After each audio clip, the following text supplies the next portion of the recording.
Tonight, one moment you may have missed if you weren't watching the Brett Kavanaugh confirmation hearing closely. The father of a Parkland shooting victim says Kavanaugh refused to shake his hand. Video shows Fred Guttenberg approaching Kavanaugh during a break in the action, and you can see him reaching out his hand. The Supreme Court nominee appears to see him and look at him before walking away. What was going on in that moment, though, seems to be now up for debate. Guttenberg's daughter, Jamie, was one of 17 people killed in the Stoneman Douglas High School shooting in Parkland, Florida, earlier this year. Out front now, Fred Guttenberg is joining me. Thank you so much for coming in.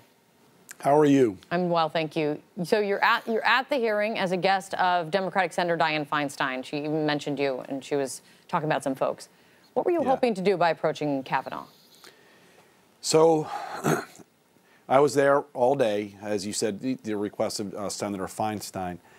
And when I was listening to Judge Kavanaugh this morning at his introduction, he looked over at his family. And he specifically talked about his kids. And he's got a beautiful family. I went up to him as a dad, to be quite honest. I don't go home to my complete family anymore. My daughter was killed. And I am really concerned about how he is going to rule on certain things that matter a lot to me, because I don't want to see other families go through what we've gone through. The NRA is spending a lot of money to help get him selected, but the problem is they're also filing lawsuits all over the country. Florida, for example, we actually passed gun safety after what happened in Parkland. The NRA filed a lawsuit. These lawsuits are going to end up in front of a Justice Kavanaugh. And unfortunately, based upon his prior statements and rulings, we can predict how he's going to rule.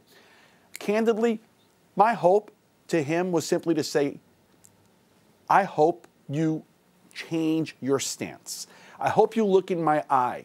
I hope you see that this pin that I wear on my lapel or these bracelets that I wear, that's all I have to get close to my daughter now.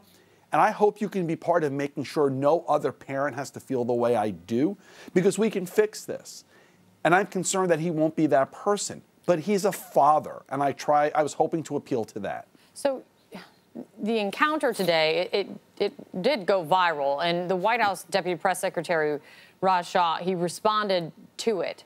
And he tweeted this. He says, as Judge Kavanaugh left for his lunch break, an unidentified individual approached him. Before the judge was able to shake his hand, security had intervened. Do you think this could have just been a misunderstanding, that he wasn't trying to slight you? No, and that statement isn't true.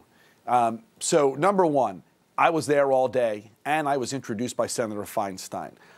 To make it a little bit more, I also, when I attend things like this, I don't sit. So I stand out like a sore thumb. I refuse to sit, and I stand there all day because it's my way of making sure people know who I am when they talk about issues of gun safety. So you couldn't miss me. After they announced the break to go to lunch, well, the senator started, mingling around.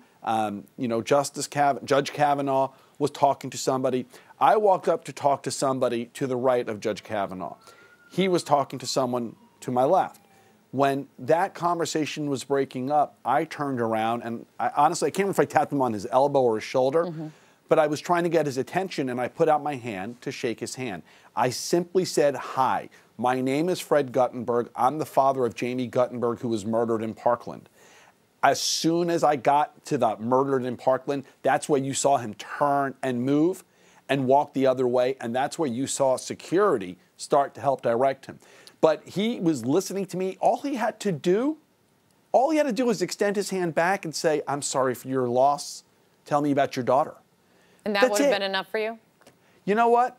It would have been a way for one dad to look another dad in the eye, and maybe he would have asked me more questions about why I'm there. But instead, as soon as I said murdered in Parkland, he just did an immediate turn and went the other way. He also went to security afterwards. And what happened after lunch is I got back in the room and I sat down. And security, a couple of minutes later, came and pulled me out of the room and said that they thought, Judge Kavanaugh thought that I may have crossed a boundary. I didn't intend to, so I hope he doesn't feel like I was rude. I really just put out my hand to say hello. And I'm certain he was the one who told them to take me out, because he described these bracelets that I wear on my wrist, which commemorate my daughter. So, Fred, are you going to, especially with that in mind, are you going to try to meet him again tomorrow? Well, I intend to be there for part of the day tomorrow. I always say, in the process of trying to get gun safety done, I will talk to anybody, and that includes him. So nothing here for me is personal. Actually, everything is personal. I lost my daughter.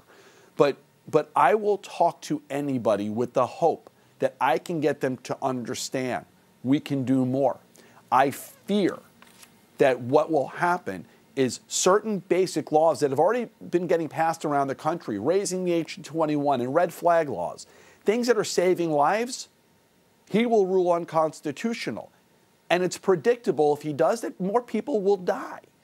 And I don't want that to happen. So I would love to speak with him so I can share with him my concern. At least as you're saying, the first thing, at least in the very least, you'd like is just to shake somebody's hand. Fred Guttenberg, thank you for coming in. Thank you. Appreciate it.